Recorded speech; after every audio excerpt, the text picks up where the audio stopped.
So, faced with the question, where did they go next with this podcast? The guys were recently joined by legendary musical genius Bruce Dickerson, who's agreed to be the new producer of the Stack and Benjamin show. They were all excited to meet him. Hey fellas, I'm Bruce Dickerson. Yes, the Bruce Dickerson. You have a dynamite sound, fantastic sound. I have only one suggestion. More cowbell.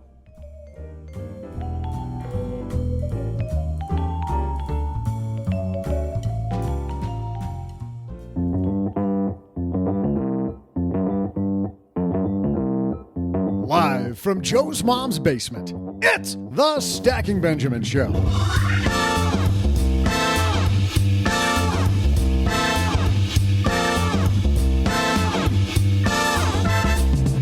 I'm Joe's mom's neighbor, Doug, and let me be the first to welcome you to Community Manager Appreciation Day. We'll be thanking our community manager today, plus we're going to talk about the money behind one big community, this nation. How did the USA get its start? With some founding fortunes, here with stories about John Hancock, Patrick Henry, Sam Adams, and more, let's welcome Tom Shachtman. Plus, are returns on sustainable investments any good? We'll cover a headline from Barron's about that topic. Later, we'll throw out the Haven Lifeline to Heather, who just opened an HSA with Fidelity. But Heather and her husband aren't sure what funds they should invest their money in. Advice? And don't you worry, we'll still save time for my incredible trivia.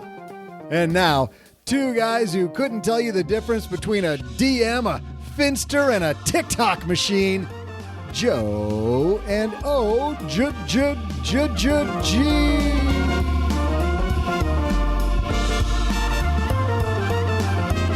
I have a feeling those are all tools our community manager use. I do know what TikTok is. I know what it means to slide into somebody's DMs. No? Don't know that one? I don't know. Is that an off-color reference? No, it's where you direct message somebody on Twitter. Slide this conversation into their DMs. I'm going to slide into your DMs. Did you just try on two different pairs of glasses? I had to figure out which pair I could wear. God, you're getting old. Oh, man, that's impressive. Isn't that bad? Well, I'm not as old as the revolution, but we're going to talk about the revolution today. Tom Shachtman upstairs, OG. We're going to talk about how much money was at stake for the founding fathers. I mean, think about this. The amount of money that they had to put behind the battle for independence. And if it didn't go the way that they wanted, not only their fortunes were on the line, their legacy, their necks, I mean, some pretty drastic stuff. So Tom Shachtman here to talk about that. A little history lesson today on the show. And I don't think we need a history lesson to know how much stuff Motley Fool has brought to bear on the investment community. Big thanks to Motley Fool for supporting Stacking Benjamins. Motley Fool Stock Advisor provides 2 stock recommendations every month, plus their analysis to kickstart your 2020 financial goals. Motley Fool is offering 5 of their favorite stock picks and analysis for free at fool.com/SB. Also, big thanks to Free Tax USA for joining the fight this year. It's getting to be that time, OG. I'm not looking forward to it. Have you started getting your stuff in the mail? Starting to get it, and you're like, I got to put this in a pile. I have, and this is the first year in the last 5. I feel awfully damn prepared. We'll see about that. Thanks to Free Tax USA for supporting Stacking Benjamins. For 10% off, go to freetaxusa.com/SB and use code SB. Big show today. Tom Shachtman talking founding fortunes, a little revolutionary history. But first, let's roll into a couple pretty interesting headlines. Hello, darlings. And now, it's time for your favorite part of the show, our Stacking Benjamin's headlines. Our first headline comes to us from Barron's. You know, back when I was a financial planner, OG, people would ask me about sustainable investing or about socially conscious investing. And I would roll my eyes, not because of the fact that there's anything wrong with those types of investments, but because historically that area was a dumpster fire. And I knew we were going to have a conversation that was not going to be exciting for the What do you like more? The cause that you're trying to support or money? The good news, you get to pick one of them. The good news is traditionally, not always the case, but traditionally. Well, and here's the thing. That's been changing a lot according to this. It's been changing. Yeah. Right. According to this Barron's piece, mutual funds that rank high on sustainability outperforming the market. This written by Leslie P. Norton. Maybe environmental, social, and governance or ESG investing is a sustainable strategy after all. Barron's fourth annual ranking of big cap equity mutual funds that received an above average or high sustainability rating from Morningstar shows that they outperform comparable funds with lower sustainability ratings. The 189 actively managed funds that met those criteria returned 30% in 2019, just shy of the 31.5% the S&P index returned for the year. So instead of really getting smoked by the S&P, you just got just a little sliver off of it. What's more, 41% of the 189 funds beat the S&P 500. 41% of the 189 funds beat the S&P 500, far better than the 29% of big cap equity funds overall that beat the index, and up from the 39% of sustainable big cap funds that beat the index last year. So the message there is that it's possible to beat the market. It might also be possible to beat the market while investing in things that are good for you, good for the environment, good for governance, mankind, whichever you want. And actually, what I like about this, OG, is that, historically, this type of investing has been about what you don't do, right? It's about what it's not. It's not this. Sure. It's not that. It's not that. And instead, now people can take their money and they can put it in a fund that goes toward things that do this or things that do that and things that do this other thing, or companies that behave in a certain way. Yeah, they may not support or do that thing or avoid that thing, but they may be doing what they can do. It feels like there's a lot more choice in this area, and it also feels like it's a lot less judgy. Like, I don't know, but back 15 years ago, it felt kind of judgy. And well, you just don't want to make any money then, I guess. Well, or on the other side, well, I don't really care about making money because I care about other things. One or the other. It had to be one or the other. Right. Now you can say, you know what? I really like X thing. Can I invest in that and still be diversified? And more than ever before, the answer is maybe. Interestingly, though, that percentage number they said was about a third of actively managed mutual funds beat the market. This was about 40% of ESG mutual funds beat the market that are actively, those numbers are about the same. And what I think is kind of interesting about it, especially we're talking about, this is the fourth time, I think you said that Barron's had put this together. I wonder if that will ebb and flow, that 40% number. They said it was up from 39%. So, that's not really markedly different, but I wonder if that'll ebb and flow. But here's the important thing to note.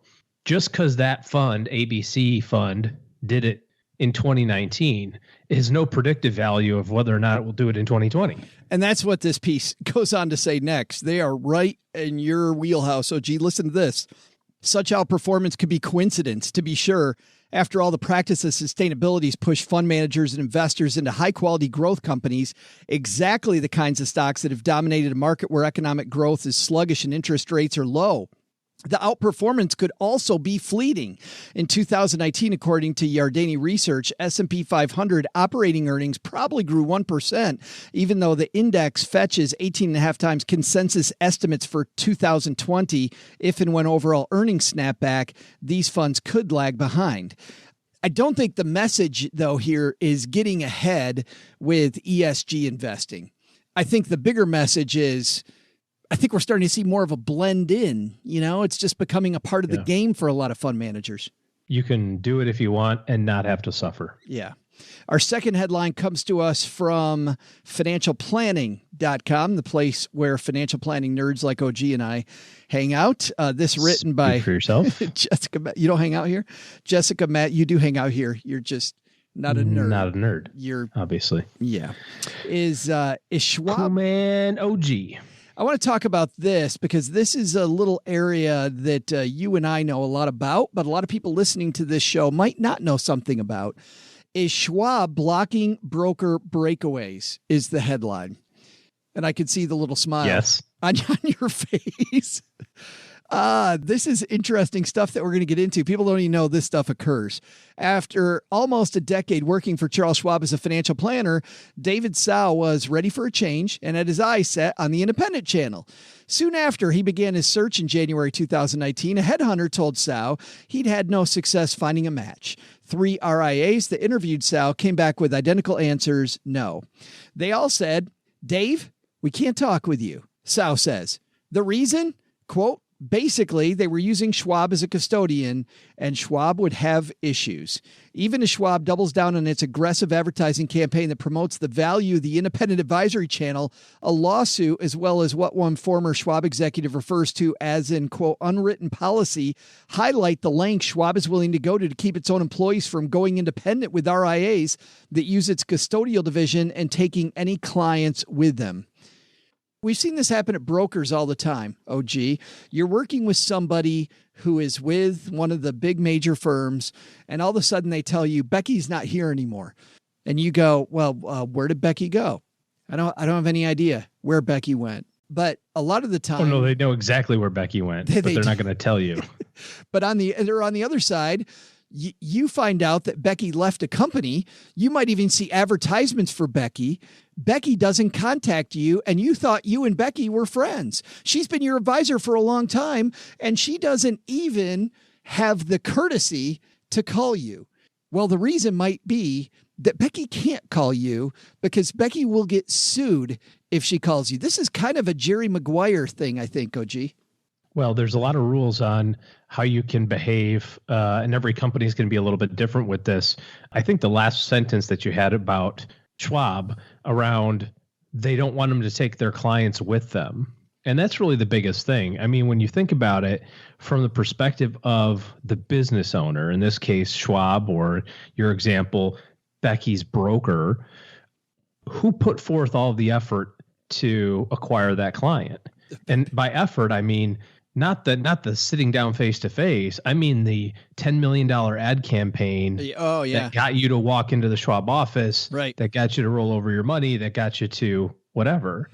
And to be fair, I'm certain that Schwab makes way more money. We custody at Schwab. I'm sure that they make way more money for the people that walk in the door than they do through you. Than they do through us. So I get it. They're like, yeah, you can go, but you're not going to take anybody with you. And the other side of it is, I'll be interested to see how this all plays out in court. If they really are kind of putting some backdoor pressure on other firms who already custody or have that relationship with Schwab to say, hey, by the way, don't be hiring Dave. You know, like they said in the story. I haven't heard that, but you've known people that have changed companies. I have. I started at American Express like you did. I went to a different firm for a year and a half before we went completely independent. The transition from Ameriprise to the other place was okay. It wasn't terrible, but of course I wasn't like, you know, the number one guy in Detroit or something at the time. You know what I mean? Like they're like probably like good riddance, you know, but they did call my clients. By the way, OG isn't here anymore. And, you know, I've been assigned your account. And for all your buddies, I remember this distinctly. For everybody that was in the office that were like your chummy chum buddies, when they got one of your clients, boy, they were like rabid animals. You know what I mean? No like, longer your friend. No way. Oh, that guy. Oh, you're so happy to get rid of him. Yes. You're going to love me way more than you loved him. In fact, cause you know, and I did call clients. We were able to do that. And I did call them, and now you couldn't solicit them. It was kind of weird. You could say, hey, by the way, I'm over here now. You couldn't say, come with me. Yeah. You could just say, I'm over here. But I remember talking to somebody that was in the office with me.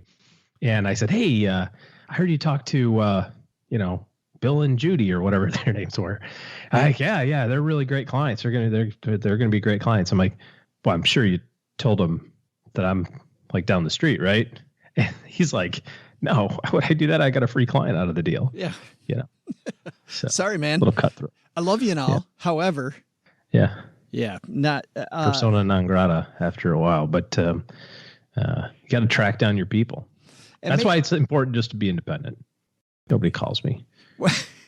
And that's the downside, I think, of working with an advisor at one of these big firms. You might get a great relationship with them, get a phenomenal relationship with them, and when they leave that place, who knows what the restrictions are going to be? I mean, I know people that have felt very, very hurt when their advisor left, and they thought that their advisor would call them. We went to lunch together. We went to dinner, and they could be very. I can't even tell you that I'm thinking about leaving. Right? They could be very, very much your friend, but the legal ramifications are so tight that people don't have any idea about all this stuff. When they tried to assuage this a little bit some years ago, they had this thing called the broker protocol, where basically everybody signed up for it, all the big ones, Merrill and Morgan and whatever. Basically said, what's that? Well, we did a story about this. I remember we did this story, but like 2-3 years ago. Yeah, about it breaking up. Exactly. Yeah. It used to be that, it was kind of a handshake agreement, right? We won't sue you. If you guys don't sue us, we'll steal guys from Merrill. You can steal guys from Morgan, whatever. And then after a few years of that, it just got so expensive because these companies are throwing huge amounts of money at people to leave. I think I remember where this started. I think it started with Wells Fargo, because Wells Fargo had so much bad juju going on already. And there were so many people leaving that Wells Fargo had to be the first one to leave that whole agreement. If I remember the story we did correctly, I think they were the first one to go, yeah, we're not playing by those rules anymore. Yeah, it might have been. Because they couldn't afford to. I mean, they seriously couldn't afford to. And nobody was coming. Everybody was going, basically. Yeah. Yeah. Remember when we did those quarters, by the way, speaking of Wells Fargo, where they announced like gleefully that they only lost like 100 advisors, whatever the number was. Hey, good news. People are down to 8% of our workforce. People aren't running to the exit anymore. They're now walking to the exit. It's a leisurely stroll. It is fantastic. Speaking of leisurely stroll, you definitely don't want to take a leisurely stroll when it comes to your taxes, OG. It's tax time again. It's the most wonderful time of the year. Do you have your tax day lights up yet? Mine come up the second week of October. Well, OG, it's that time of year, the time when it's time to worry about your taxes. And I'll tell you what gets rid of a lot of that worry is when you surround yourself with the right partners. Founded in 2001 by a CPA and a team of professional software developers, Free Tax USA is one of the fastest growing tax websites online today. Over 43 million free federal tax returns have been filed with the IRS. The free service has 175,000 five-star reviews. First of all, your maximum refunds guaranteed at Free Tax USA. Their free service includes basic, premium, and self-employed features. Federal filing's free, even with 1099, rental, or small business income. Other services charge over $100, as you may know, to file advanced tax returns. Common life events like having a child, going to school, buying and selling a home are covered without the need to upgrade. And how does Free Tax USA make money? They make money from state tax returns and other optional services. Filing your federal and state taxes together saves you time and, of course, improves accuracy. And for less than $15, it's an excellent value. Free Tax USA treats returning users right. No other service gives more to their returning users for free. Free Tax USA doesn't charge customers to archive, to download, or to print their old returns. Importing is automatic and free. And every year, returning users automatically have their tax information rolled forward from the year before. And if you didn't use Free Tax USA last year, you can still import a PDF from TurboTax, H&R Block, or TaxAct. Customer support, of course, you'd expect this. It is free and accessible through their support center email. There's no risk to try freetaxusa.com. You don't pay anything until you're ready to file your return. Create an account, compare the results and price with your current tax software. It's amazing how fast it works, how intuitive it works, and how easy they make it. To learn more and to get 10% off, head to freetaxusa.com/SB and use code SB. That's for 10% off. You have to use our link, freetaxusa.com/SB. Use code SB. And so I think we have a few lessons. Number one, be ready for tax day. But I think our other two lessons, OG, number two, your advisor goes away. Maybe they still do love you. You might just Google have to, them. You might have to Google them. You got to take a little initiative, maybe. Do some homework. And then ESG investing, while it might not be a cure-all, and it may or may not be beat the market invest. I don't know why you'd want that anyway. I know why I would want to beat the market. Well, I'm saying I don't know why that would be your primary goal. Your primary goal would be to meet your goal. Beat Joe's portfolio. Got it. To beat my goal, right? I think our takeaway there is ESG investing, not horrible anymore, OG. I think we might be able That's to say exactly how they want that message to be. We don't suck as bad as we used to.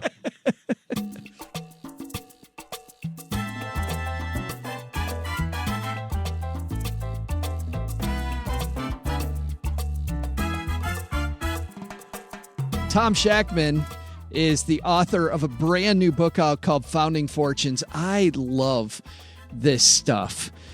He has written 3 books about the revolutionary era. He's written over 30 books. He's also done documentaries. This guy's done everything. His other recent books on the era include How the French Saved America. Do you know the French saved America? That's another. Gave us some fries. That's a whole nother story. Soldiers, Sailors, Diplomats, Louis XVI, and the Success of a Revolution. That also from St. Martin's Press. And Gentlemen Scientists and Revolutionaries from Palgrave Macmillan. He's done so much. But today, we're going to talk to him on My Dad's Shortwave about the founding fortunes, how the wealthy paid for and profited from America's revolution. Let's say hi to our new friend, Tom Shachtman.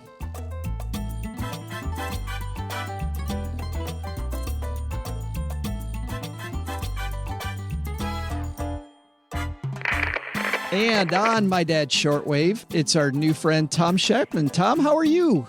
Fine, thanks. Well, I'm so glad you could be here with us.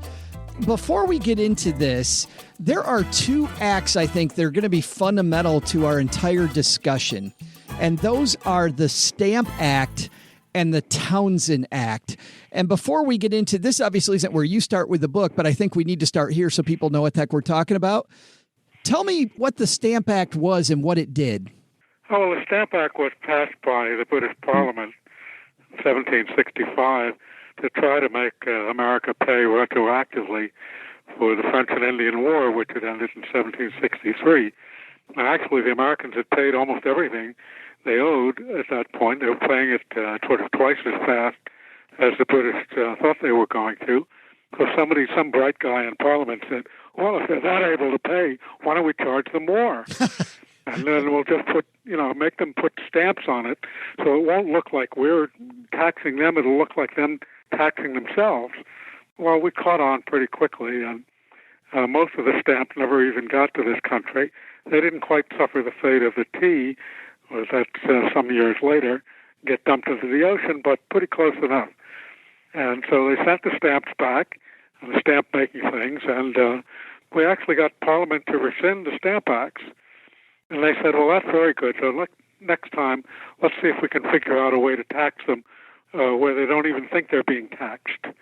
So we'll do such things under a rubric called the Townsend Acts, and they were proposed in 1767.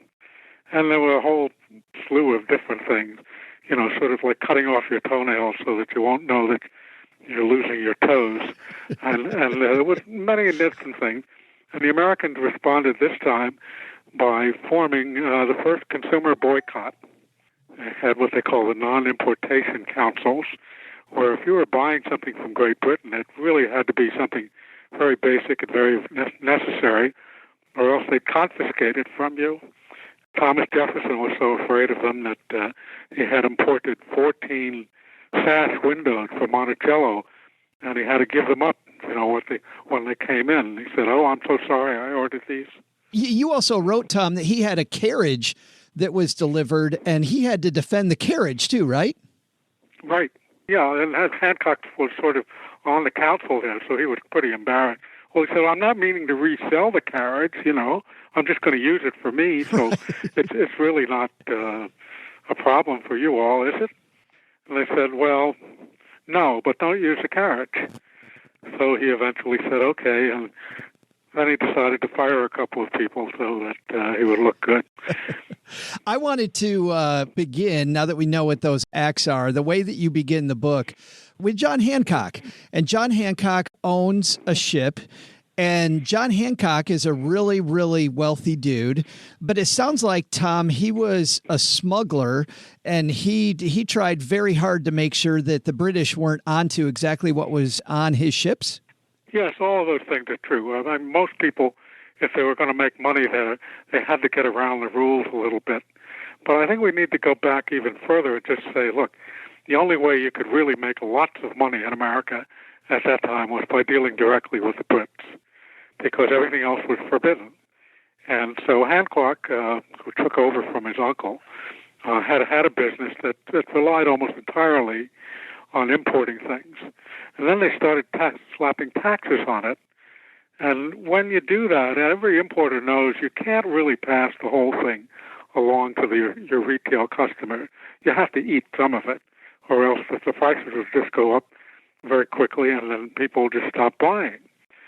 That's why people became smugglers, because some of these taxes seem pretty stupid anyhow to them. For example, if you want to buy Madeira from Madeira Island, which are Portuguese, it has to have a tax on it. You have to send it to London, have the tax put on it, and then send it to America. That sounds pretty stupid, and it also raises prices. So people like Hancock would try to get around this sort of thing, and that's how he became a smuggler. When he had people board his boat, he would really rough these guys up, Tom. In fact, I was surprised at the beginning of the book to hear how much he roughed them up. One guy, I think, imprisoned him on the boat. He also made him not tell that as they were secretly taking things off the boat. I was surprised that he got away with that for as long as he did. Well, it's a few hundred years ago. We had more mafia than we have now. I mean, it's really, people with power had all sorts of power. And Hancock was trying to defend himself.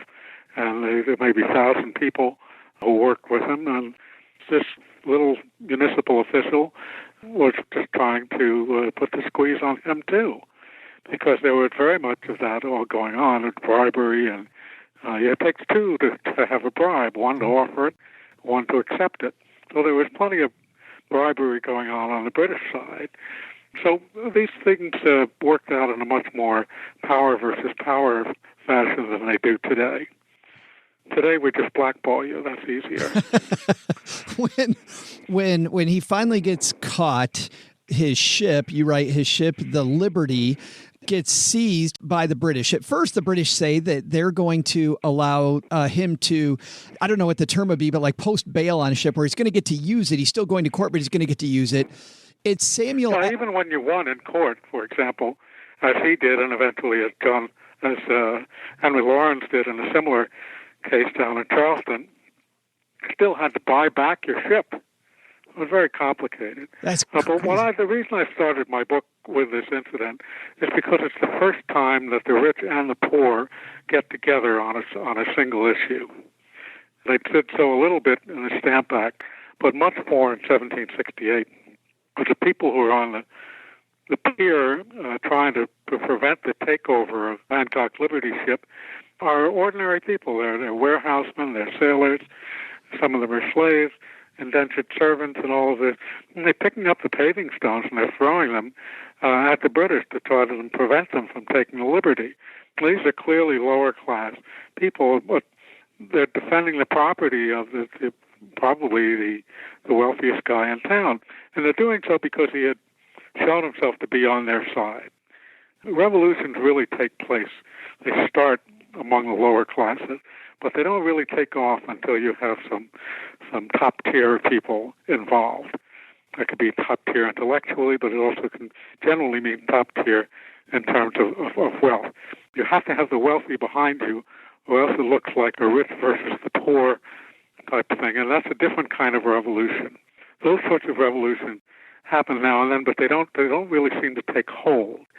And the glory of the American Revolution is that the rich and the poor combine together to make this revolution. And I started the book with this incident because that, I believe, is where is the moment when that begins to happen. I wondered when I was reading that, is part of that because Samuel Adams is such a good writer and Samuel Adams is able to make that point that we're all on the same team? Well, he was a good rabble-rouser, and he's probably our first real politician who was only a politician, never really much of anything else. I mean, we now have a Samuel Adams brewery, but that's not really his legacy. It's just using his name. He was a brewer, but not a terribly good one. And he was also a tax collector at a time, so he sort of knew both sides of the problem.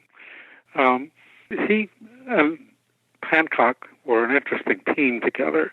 Weren't quite a Mr. Inside and Mr. Outside, but they was on both sides of the wealth fence, that was for sure. And most of the merchants in Boston were Tories. And we know this because later on, when Boston was evacuated and the British took with them all their sympathizers, 70% of the merchants in town went with them. So the people who are not Tories, like Hancock, and there were just a few, are really in the minority. And for them to ally themselves with the people in the lower classes who are led by Sam Adams was a really interesting and important thing to have happen. And it happened all over the country. It happened in Charleston, it happened in Philadelphia, to a lesser extent in New York. But this is how the revolution really got hold in the late 1760s and early 1770s. I want to go down the coast. You mentioned Charleston because it really was different in Charleston, wasn't it? It seems like even more of a difficult separation from the British than it was even in Boston. It was more difficult to separate, and they were not smugglers down there. They prided themselves on saying that because they weren't engaged in quite as much trade. They were engaged in a different kind of trade, which is to sell off their tobacco and their rice and their indigo. Cotton was not yet a crop there. That didn't happen until another 25, 30 years on. But all of those crops that I just mentioned are produced in the South, and they were very valuable in the Caribbean islands and also in England and in Europe. You would send your tobacco, you had to send it to England, then they would triple the price and sell it to France. And this was very important for the British because they got a lot of money out of it. The American farmers didn't get so much in proportion, but there were enough of them so that they produced some wealth there. And Charleston was actually a wealthier city than Boston at that time. I want to move forward just a little bit to, quite a ways actually, to the war, because one thing I'd never thought about, Tom, before I read your book was the financing of the war. And you mentioned a few guys in Washington's army who not only were instrumental because of their ability to get goods, but we also really needed their credit. That surprised me, how much the battle depended on individual people's credit. Yeah, well, that credit was an interesting thing. I mean, we are awash in banks. Every other building in a major city seems to be owned by a bank. You know, you have a bank on every corner, you have a bank in your phone, all of that stuff. And we don't even know how we would get along without banks and credit cards and that kind of stuff. But back in colonial America, banks were illegal. There were none, zero. And that had been enforced by the British. And this meant that credit was very restricted. And the only people who really had credit were guys like Jeremiah Wadsworth of Hartford and New Haven, who was trading internally in the colonies. And he had built up trust so that he could buy from suppliers and sell to others. All of this on trust, a tremendous trust system that was built up. But when the war began, all of their sources of money that came from outside the country were completely cut off. And yet the army has to be supplied. It has to have food. It has to have clothing. It has to have shelter. It has to have ammunition and arms. And only some of these are made in the U.S. I mean, there are no arms made in the U.S., no armor, no bullets, no cannon. It's very difficult to obtain all that. And the supplies as well. You know, it wasn't somebody who'd say, you can go down to Walmart and get yourself a couple of gross of camouflage uniforms. It's not going to happen that way. So you have to rely on people who've been in the commercial business before the war, and they lay out their own credit, and then they bill the government, and maybe they'll get paid, maybe they won't. And so it takes a special kind of person who has enough credit and who is also willing to advance it to be able to supply the army. And that's what happened in the shank of the war. It's amazing how you have these really wealthy people with their credit on one end, and yet you paint a stark difference between them, Tom, and the soldiers actually in the war. The people that were in the war in the Continental Army had no money. Yeah, I mean, well, one of the things that hampers us in understanding how the war went is that we really have no view from the trenches, because a lot of the people were illiterate, or if they wrote something down, it was only in letters that later became scattered around and disappeared because they didn't have the name George Washington on them. So we really don't know a lot about what went on in the trenches. But so we have a couple of diaries, and in them they're always complaining that not only don't they have much food, and they don't have any soap, so they can't take a bath, but they haven't been paid in years. And one guy from Connecticut says when they starting on the march down to Yorktown, they almost rebelled when they got to Philadelphia, and that's why they were paid, and they were paid actually in French coins, because that was real hard money. So the armies were mostly serving without pay. Wow. And that's why there were so many desertions. People said, look, if you're not going to pay me, and I have to pay a substitute to go take care of my farm while I'm out here, I'm just going to quit and go home and take care of the farm so I don't have to keep laying out money. Sure. I try to put myself back there in any of these people's shoes, and I can't imagine. I want to go back to the wealthy guys. Had the war gone a different way, Tom, these guys not only, of course, were all going to hang, but I thought about, in preparation for today, just their legacy. I mean, these were some huge fortunes these early Americans had that were also on the line. Yeah, they were. I mean, it's not clear whether they were going to hang or something like that, because if they lost the war, what was Great Britain going to do? Going to completely destroy the American colonies? That would vitiate their entire usefulness to Great Britain. So maybe they would say, okay, well, you'll go to jail, but your junior son can take over the farm or something like that. It wasn't really clear what kind of retaliation there would be. But during the war, there was plenty of it. They were burning all of the towns. We here in Connecticut know that intensely, because a lot of our coastal towns were burned once or twice, or sometimes even three times, where a lot of commerce was going on, and sometimes just as a punishment. There were plenty of rich people who just pulled in their horns and didn't do anything. And they said, okay, we'll just operate here on the farm. We'll sell to our neighbors or something like that, and we'll just hope the war will end soon. Well, it didn't end soon. It kept going on and on and on. The level of research that you did for this book, and that I'm sure you've had to do for all of your books, Tom, I just can't imagine. What was the story in this book that surprised you the most? Like, as you dug in, you thought, wow, that doesn't seem like it was even truthful. Well, there's a tremendous amount of information available. First of all, a lot of it is available online. You can get over 180,000 letters and documents of the Founding Fathers online, just a click of a button in one place. All the letters of Washington, Hamilton, Adams, Jefferson, Madison, and Franklin are all in one place. So that's a great help. And then there are wonderful libraries that I'm able to use, and it's just terrific to be able to go into these things. And what consistently has impressed me was how much and how deeply they thought about what it was that they were doing. It was not impulsive at all. It was deeply thought out, and they were going towards objectives and goals that they refused to let go of, and that kept them going when times were very difficult. The book is called The Founding Fortunes, How the Wealthy Paid For and Profited from America's Revolution. Tom, it's just a fantastic read. I loved it. Delighted to hear that. Well, where can we get it, Tom? Everywhere? Yes, it's in most big bookstores and certainly Amazon, and it's also available, by the way, in ebook and also in an audiobook. It's the first time for me that I've had all three things published at the same time. I saw that just today, too, the audiobook. That's Fantastic. So if you want to take it on your run with you, you can do that after you listen to Stacking Benjamins, guys. Tom Shachtman, thanks for hanging out with us for a few minutes and talking about the founding Thanks, fortunes Tom. with us.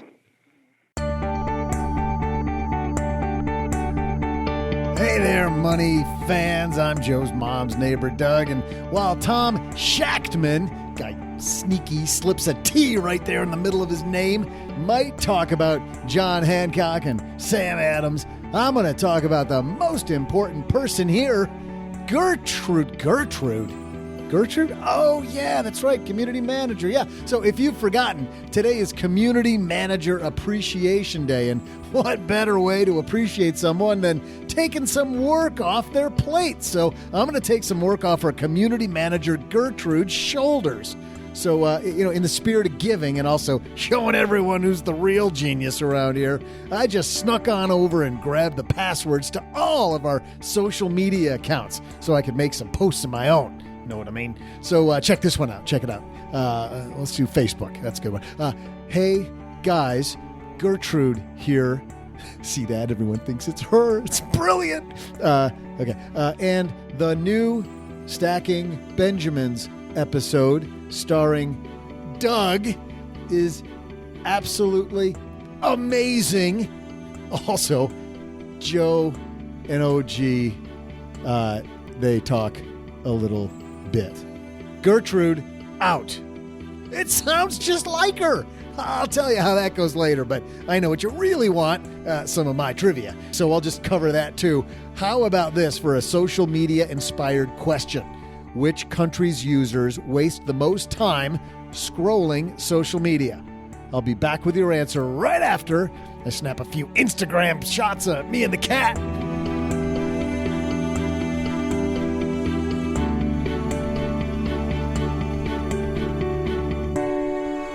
Well, I got to say, I've been super excited to see some of the positive comments in our basement Facebook group about the Motley Fool and the fact that we've been talking about them on the show here lately. If you've ever wondered how to invest, especially in individual stocks, or struggled to understand how to make your money work for you, the Motley Fool's just what you need. Motley Fool provides advice and guidance that cuts through the noise of standard business sections of websites and gives you a simple, easy-to-use analysis to help you understand the market. And I think that, for me, is the key. The more you understand how this stuff works, the better it is. Motley Fool was created by two brothers, Tom and David Gardner. They founded it out of their garage in Alexandria, Virginia. Both still with the company. Tom's the CEO. David's the lead stock analyst and a board member. Their flagship service for the Motley Fool is called the Stock Advisor, and it provides 2 stock recommendations every month with daily analysis and coverage designed to help you beat the market. Regardless of beating the market, I love the analysis behind these positions. The Motley Fools become well-known analysts identifying leaders and trends before they become everyday aspects of life. They recommended Amazon back in 1997, Netflix in 2004, and Marvel, of course, which is now part of Walt Disney, in 2004. So to kickstart your 2020, your Roaring 20s financial goals, Motley Fool's offering 5 their favorite stock picks for free to stackers everywhere. Go to fool.com/SB. That's fool.com/SB.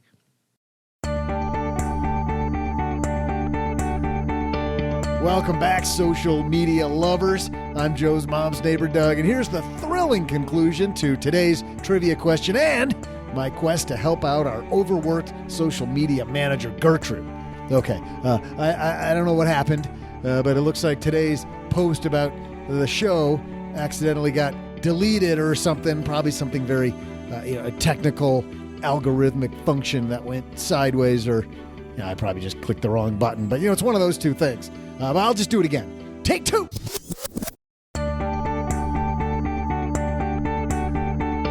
Hey guys, Gertrude here again. Anyone else love Doug's trivia? If so, you gotta check out today's Stacking Benjamins episode. Gertrude, out. Perfect! She does less work, and our fans get more of what they deserve. More Doug! And in that spirit, the spirit of more Doug, let's get back to your trivia answer, shall we? Before the break, I answered you this amazing and interesting nugget. Which country's users waste time scrolling the most social media? The answer? If you said the USA, shame on you. Maybe you need to rethink your time online, buddy, because the Philippines is the winner, chatting away at an average of 4 hours and 1 minute a day. No wonder old Zuckster, that's Mark Zuckerberg, has the net worth of $80 billion. Maybe he should calculate his fortune in Philippine pesos. Weird. I keep trying to help Gertrude. That's really crazy. And the post I wrote, it's like it's gone again. I gotta figure this out. See ya. Big thanks to Tom for calling in on My Dad's Shortwave Radio. Interesting, OG. Money may not be the main motive, but it was tied for second. A lot of cash involved in the founding fortunes. Hey, let's throw out the Haven Lifeline and tackle some of life's most important questions. Our friends at Haven Life Insurance Agency, they put what you value first. Getting on an airplane, going to New York because I was finally invited. Bam! Are you going to go? Well, it's too late for me to cancel now. Fantastic. Hey, guys, by the way, on that note, let's interrupt the Haven Lifeline here for a second. We're coming to New York City. New York City. Tomorrow. So if you are in and around Manhattan, come and meet up with us. Details on our Facebook page, details in the Stacker newsletter, stackingbenjamins.com/stacker to get that. Hopefully we see a bunch of you there. OG and our friend Bobby Rebell and I are going to talk a little bit about the behind the scenes of the show for a little bit. And I'm bringing some books from recent authors to give away and do one of Doug's trivia questions. And then we'll say hi to as many people as we can and hang out with like-minded money nerds. Should be a great time tomorrow night at the Financial Gym. But our friends at Haven Life Insurance Agency, they put that first, spending more time at the Financial Gym hanging out with like-minded people, OG, instead of filling out life insurance applications. That's why they made buying quality term life insurance actually simple. Head to stackingbenjamins.com/Haven Life now for a free quote. Application is simple, online. You get an instant coverage decision. Prices are affordable. All policies, of course, issued by their parent company, Mass Mutual, more than 160 years old. And today, we're throwing out the lifeline to Heather. Say hi, Heather. Hi, Joe and OG. This is Heather from Massachusetts. And my husband and I just opened an HSA with Fidelity, and now we don't know what to invest it in. We have the savings for the deductible, so we would like to leave it in the HSA for about 10 years or so. We'd like it to grow, but we don't know what mutual funds or stocks or bonds or whatever to invest it in. Could you please help us out? Thanks. Hey, thanks for the call, Heather. You know, this is interesting, OG. A lot of people, let's get even a little bit more basic. A lot of people don't even know that you can invest your HSA, which is the really exciting part of this. And it all depends on where the HSA is. I think the other thing that's important to note here is with your HSA account, it's not required to be at the same place that your employer sets it up at or anything like that. So if you have a crappy one that charges a whole bunch of money, because there's still kind of the wild, wild west out there. There's a lot of fees and that sort of thing built into these. You can just pick it up and move it. It's not like your 401k where you have to use that product or that program. So what makes a HSA beautiful is when they first started, we were using them as kind of on demand. Like I've got $1,000 of medical expenses this year. I put $1,000 in my HSA. I can take that money out. Basically, I'm going to pay my out-of-pocket costs with pre-tax money. Ergo, I'm saving myself 20 or 30% taxes, which is a cool way to do it. Just like you can prepay or you can pay dependent care expenses through your payroll deduction and that sort of stuff. Very similar type program. But then people figured out really quickly that, wait a second, I can hang on to this money. And then companies started offering the ability to invest it into all manner of different things. You start doing the math and saying, well, if I'm 30 and I'm putting in my HSA contribution every year, $4,000 or $7,000 if I'm single or married filing joint, That's just like another Roth IRA. Like that money gets to be invested over 30 years of my life, and then I'll use it. And the nice thing, at least right now anyway, with an HSA is there's no time restriction on when you can claim those medical expenses. So it makes it kind of enticing then is you're 35, you've got a medical expenses this year of $1,000. You can reimburse that to yourself in 35 years from now when you're 70 years old. That's the amazing part. That is absolutely fantastic. You got to keep track of it. Sure. But, with tools and stuff like that these days, you should be able to do that pretty easily. So, and if you do that, by the way, and you don't take extraordinary risk, meaning you don't treat this like it's a casino, there is a fantastic probability, just based on what markets have done historically, that you're going to pay these bills with the interest, the money that these funds make. Pennies on the dollar. You're not going to use the money you put in to pay it. It's going to be the money this money makes will pay your bills. Yeah. That's pretty exciting. Yeah. And it goes forever. So that's the really cool part. So what we usually tell people to do is primarily, again, think about this from the perspective of what the vehicle is for. Primarily, the vehicle is to allow you to pay for out-of-pocket healthcare costs with pre-tax dollars. You have to pair this with a high deductible healthcare plan also, right? So you can't just go out and get an HSA. You have to make sure that your plan allows you to have an HSA. Your healthcare plan allows you to have an HSA. So assuming that it does, and now you have an HSA, and now you put money into it, payroll deductions, or you just lump sum it for the year, however you want to do it. All of that's well and good. The primary function of this, remember, is to pay for out-of-pocket healthcare costs. So if you have a high deductible this year, or you have a high deductible year, you have some major accident or major illness and you're out of pocket of $10,000, $12,000, $15,000. Some of these plans have those high deductibles.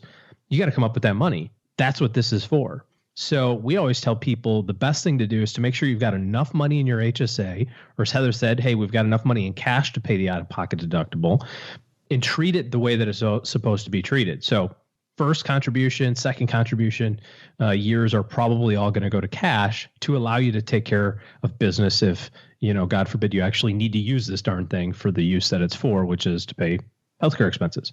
After that, you can start investing it. Where should you invest it? Any manner of places. You're at Fidelity. Fidelity has tons of low-cost products available. Why not just pick a combination of U.S. big company stocks, U.S. small company stocks, and some international? You don't have to get too fancy with it. You could probably do this in 2 or 3 positions.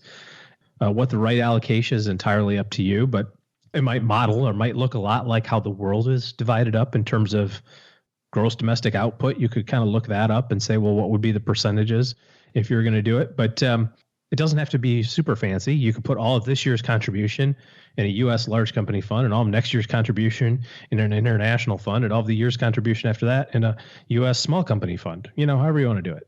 The important thing is to make sure you're aware of what the transaction costs are going to be. Not all HSA companies are created equally.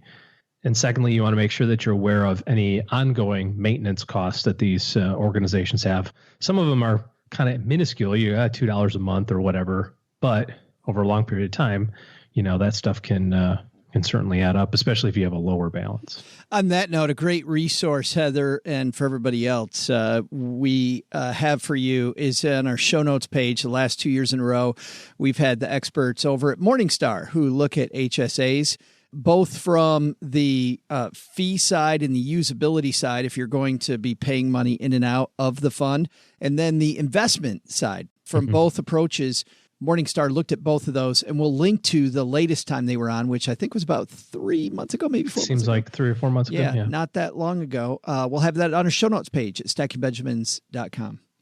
That's going to do it for today. Big thanks again to everybody for hanging out with us today. Including me. Big thanks to me. Big thanks to OG. We know that OG's time is valuable, and the fact that we get him here in the basement at all is amazing. Quite amazing. Yep. Yes.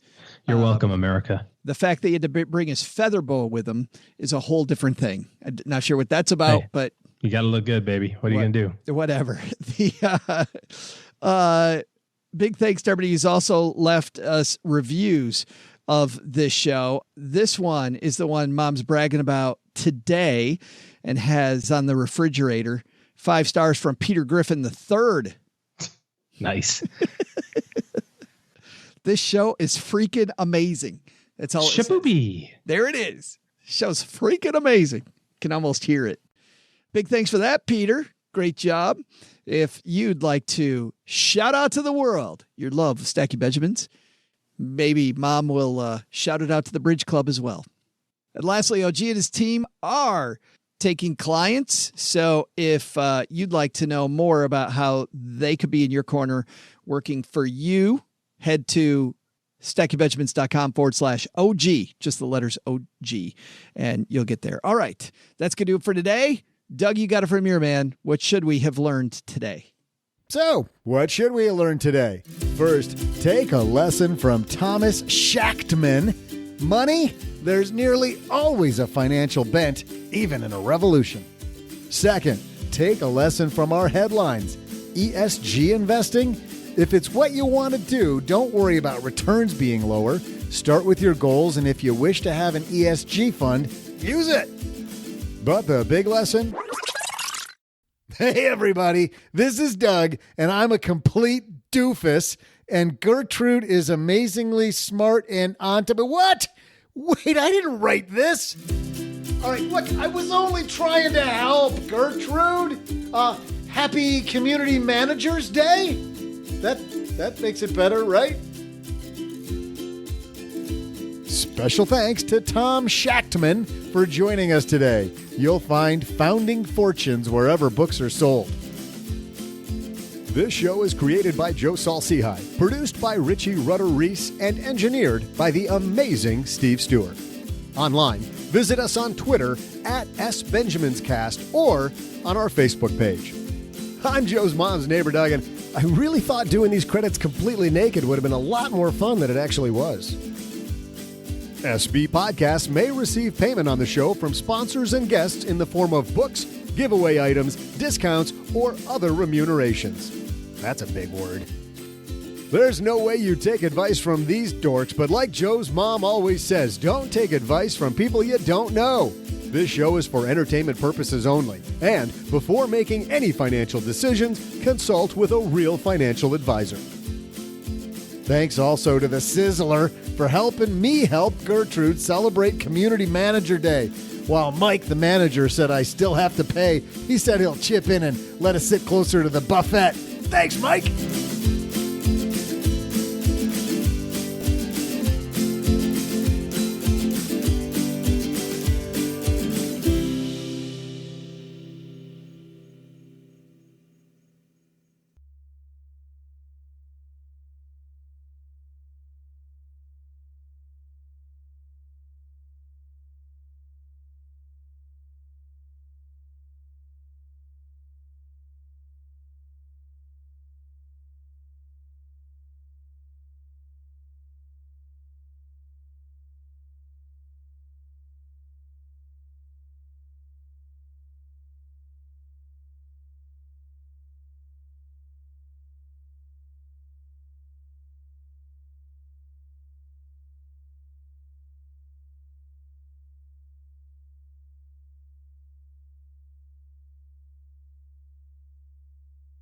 I've got a bunch of people that I need to thank. But before I do that, I just wanted to say one of the great things about moving back to Michigan is that I'm around family again and get to see my nieces and nephews do stuff. And my kids are old enough, OG, that I've totally forgotten going to these elementary and middle school productions.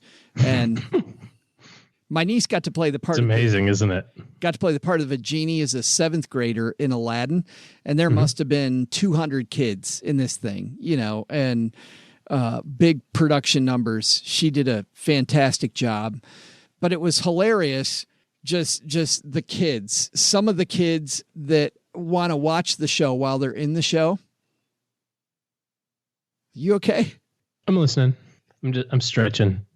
Some of the kids that are watching the show. Got some tight hammies.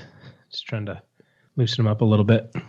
Just that kind of non sequitur right there is exactly what some of the kids were doing. I'm like, they don't even know there's a show going on. There's these two kids like whispering on the stage to each other. I have no idea what they're talking about, but they're having a full blown conversation while everybody else is doing the parade as Aladdin has become Prince Ali, and they're all going down the street, and these kids are just yakking. Just having a conversation. They're these two kids. They've seen it already 32 times. They know how they know exactly what happens next. They don't need to pay attention. Cheryl also alerted me there were some kindergartners that were sitting on the front of the stage, and they put their hands up from time to time, did all the basic stuff. But there were a few nose pickers, I have to say, that were right up front, grabbing that goodness, eating it in front of a room full of people, auditorium full of people. And in fact, there was one kid that realized halfway through the number, while my niece is in the middle of this one solo part of the song, that he's not in the right place. He needed to be 2 kids over from the spot where he is. So he's sitting on the edge of the stage right in front of my niece, stands up right in front of her, goes 2 people, like counts and looks, and then has the people move and gets over move there. Over. I got to get right here. I got to make sure I'm here. Yeah, that was awesome. But it's cool to be able to go see family. It is. Just the support of it and that sort of thing. It was so fun being able to go blinding blizzard, pay $15 to watch kindergartners pick their nose. Time well spent. Actually, it was time very well spent. Got to do a few shout outs here. We never asked people to send us stuff. And OG's about to get jealous because I've had people send me some great stuff lately. And I've got to say a big thank you. I got to first say a big thank you to Jake. When we were talking during our Halloween episode about how much I like Nestle Crunch bars, it turns out that Jake works at the factory that makes the Nestle Crunch bar. And Jake sent me, let's put it this way, a lot more Nestle Crunch bars than Jesse, my MetPro coach, really wants me to have. And I took advantage of those things. Those were fantastic. Cool. Jake, you're dead to me. Next. Next, also. This one you could have had. Could have had the Nestle bars too. Well, this one you didn't say you love Nestle bars. See, you got to latch on to what you really like. Don't like hem and haw and say you like a little bit of everything. I am a gigantic fan of Woodford bourbon. It's by far my favorite of all time. If anybody works for Woodford. And Doug turned me on to Elijah Craig, which is also pretty good. Makes a pretty good old fashioned. How does Doug I'm trying to cut back lately. How does Doug know good stuff? I don't know. A friend of his told him, I think, is actually how it worked. Amazing. I'm a really huge fan of places like Capitol Grill, Morton's, Ruth's Chris. If you're in the Dallas area, Three Forks has got amazing salad and cream corn. I'm trying to think of all the other things. Oh, I love flying airplanes. So if you want to get... So if you have an airplane that I can fly... I'll even sit in the right-hand side of the seat. But anyways, back to you. You got chocolate candy bars. I've noticed it. You're wearing it a little bit better. What else? Lucas got a couple AMC gift cards, and he doesn't have an AMC theater near him. And he's like, "Hey, I love the movie review. So here, this is for you." And you're a little bit more of a movie fan than I am. You and Cheryl to go see movies. So thank you to him. Nice. We actually saw a movie that we'll talk about on Wednesday, Jumanji. We haven't talked about the new Jumanji movie yet. We'll talk about that on Wednesday. So big thanks there. And also thanks to Abby at Games Adults Play. Abby sent me a collection of games for adults like the Misery Index, which are all these miserable things. So what they do in the Misery Index, they give you 200 cards, OG. And you have you and I played the game Timeline? I think we have. I'm not sure. It doesn't sound familiar. It's a game where you take things in history and you have to put them in order according to when they occurred. Well, in this one, they have a bunch of experts giving you a number between 1 and 100 on a 0.5 scale. So 55, 0.5, 56, 56.5. How bad games are. We got a special guest with us today. I could talk about that more in a minute if she'd like to. Does she want to become a star? Already is a star, and no. Okay. Mom was upstairs watching OG Junior, and little OG Junior just came down. and she's not feeling well. Yeah, a little bit better right now. Caroline, that's her name. Everybody knows Caroline. Anyway, kind of more like a Mrs. OG Jr., actually. That's true. Played this OG over Christmas with my family, including my parents. Mm-hmm. And some of the miserable things are getting your finger chopped off, having to spend 2 hours at the DMV. Like, how do those, which one's more miserable of those? But then it got finger chopped off. But then it got a little crazy. There were a few that were nuts, like watching porn of your parents with your parents. Like, how miserable would that be? And that's pretty miserable. And by the way, playing this game with mom. Yeah. Yeah. Okay. So that one seems like that sucks pretty bad. Is there a corollary to that, or is that's where you just go, nah, we're not playing this game anymore? We played it. We were very interested to see exactly how miserable they thought that was. And I'll say it's pretty damn miserable. It's pretty miserable. Yeah. From experience. No, I do not. That was horrifying. That's how they kick up that game a notch, is where then you have to do the least miserable thing. You go, yeah, I'm sorry. Fingers got to go. Yep. Yeah. Not good. But anyway, Dad. Games adults play. That was one of them. Friend or Foe is another game that's like Truth or Dare. And it starts off really easy and it gets just ugly. And that one, OG, we got to the 5th round with family. And I'm like, yeah, we're not talking about these. I'm like, yep, not that game would be cool, but not with you guys. Not gonna do that. But some hilarious game. So anyway, big thanks to all those guys for doing that. We don't ask anybody to do any of this stuff, and please don't think I'm asking. Don't think that even us to send bourbon and airplanes. Boy, that sounds great. And airplanes, bourbon and airplanes. And but just think of it. If there was one person, there's just one person who's like, well, I got an airplane just sitting around. I don't mind. I just want to make this clear. Just by talking about it doesn't mean we're asking you to do it. No, not at all. Except for the airplane thing. I just need to say a very public thank you because a lot of people have done nice stuff for us. So thank you so much. The biggest nice thing you can do is keep listening. Amen, brother.